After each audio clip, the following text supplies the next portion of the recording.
Hey folks, here we go. So, 50 fragrances in 5 minutes reviewed by me, Mr. Smelly. Let's get stuck into it. Time starts now.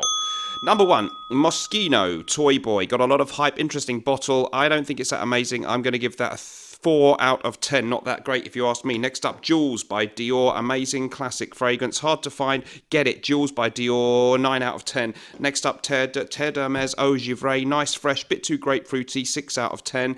We're going to go next with Eau Sauvage from the house of Dior. The vintage version classic and 10 out of 10 fragrance from me. Paco Rabanne Pour Homme. Vintage formula. For me, that one amazing. I would give that one a 9 out of 10. Superb classic fragrance. Milano Cento him. Absolutely stunning fragrance, real favourite of mine. I'll give it a 10 out of 10. Great value for a classic fougere. Next up, another classic favourite of mine, and that is Eau de Guerlain. Amazing fragrance. I'll give that one a 9 out of 10. Again, we will get some that I don't like soon. Old Spice classic aftershave. I'm only going to give that one a 4 out of 10. Not that great. Give it a miss. We're going to go for Penhaligon's Castile. If you like soap, you'll love this. It is a 9 out of 10 soapy fragrance. Next up, we're going to go for Creed's Virgin Island Water Lime and Coconut. For me, that one gets a 10 out of 10. Absolutely superb. Agua Brava by Puig, great value for money, citrusy, aromatic. I would give that one 7 out of 10. We're going to go for Koros, vintage Koros from Yves Saint Laurent. I will give that one, of course, 8 out of 10. Bit polarising, that one. Gravitas Essentia by my brand, Norton & Wilson. Fantastic fresh take on Gravitas. I would give that one a 10 out of 10. Obviously, I am biased. Absolute, Gucci Guilty Absolute. Bit polarising, that one. 7.5 out of 10. Quite interesting. Don't wear it that much, to be honest with you. Egoist from Chanel. Best sandalwood fragrance ever. Has to be a 10 out of 10 for that one, definitely.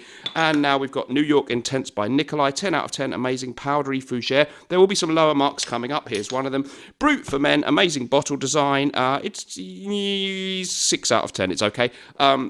Vetiver from Guerlain, quite like it, smells of vetiver, benchmark vetiver scent, but not that incredible. I would only give that a 7 out of 10. It's okay. Spice and Wood by Creed, I do really like this one, a little bit overpriced, therefore I'm going to mark it down. We'll give it an 8 out of 10. We've got Safari by Ralph Lauren. Safari Ralph Lauren, best bottle design ever. Fragrance pretty good too, 8 out of 10 for me on that one. Xerjoff Naxos, I would say it's pretty good, but it doesn't excite me like it used to, so I'm just going to give it a 7.5, quite expensive too. Let's go with Mont Blanc Explorer. It's a bit humdrum for me, a Creed Aventus clone essentially. I would only give that a 5 out of 10. Therefore we're going to go Royal Oud from Creed. It's good, but it's not maybe the most amazing fragrance ever. I'll give that one a 7.5 out of 10. It is rather expensive. Green Irish Tweed on the other hand, fantastic fragrance. I'll give that a 9.5 out of 10. Very fresh. And we're going for Invasion Barber by MDCI. I would give this one a 9 out of 10. Amazing powdery fougere, very expensive barbershop smell. Really like that one. Less expensive smelling Azaro Pour Homme 70s classic. I don't actually love it that much. I'm only going to give it a 6 out of 10. Sorry about that. My favourite fragrance of all time, hence 11 out of 10. Creed Bois de Portugal, gentlemanliness in a bottle. Love that one. We've got Roger Scandal. Roger Scandal is 8 out of 10. Bit overpriced, but it is very good. Jimmy Choo Man Ice. I'll give that a 7.5. Great lemonade, kind of the citrus smell. Very enjoyable indeed.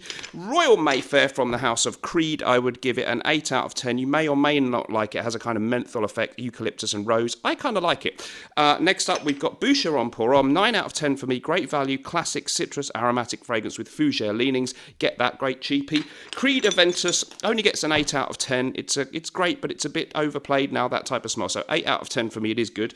And next up, we're going for Dolce & Gabbana, the original 90s formula. And this is the Italian-made version, therefore 10 out of 10 for me. If you can find it with a sticker, get it. Antaeus de Chanel, 10 out of 10.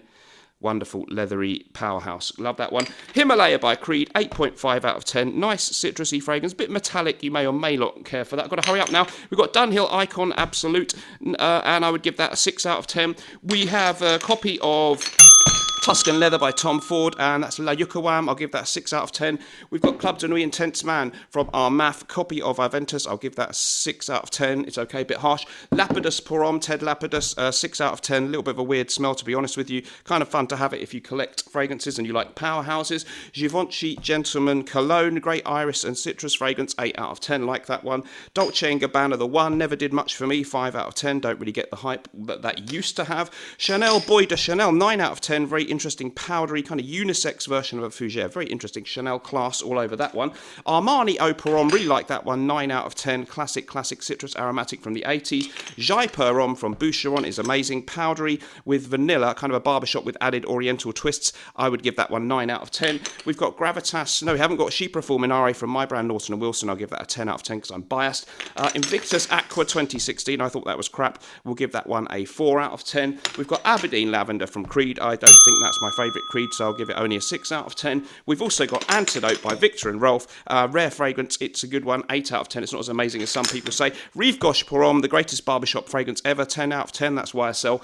And we have also Amouage Beach Hush Man. I would give that 8 out of 10. It's okay, but I've gone off it lately. And finally, we have Dodo by Zoologist. Remarkable, unique fragrance. I think that's 51 fragrances. I would give this one a 9 out of 10, but you've got to be up for a crazy fragrance. Hope you enjoyed the video, guys. If you did, please subscribe. If not, maybe subscribe anyway. And you never know, the next video may be better. It could hardly be any worse. We will see you in the next one. Remember, whatever you're doing in life, let's project. And although sometimes life may stink, at least we can always smell good. Bye-bye.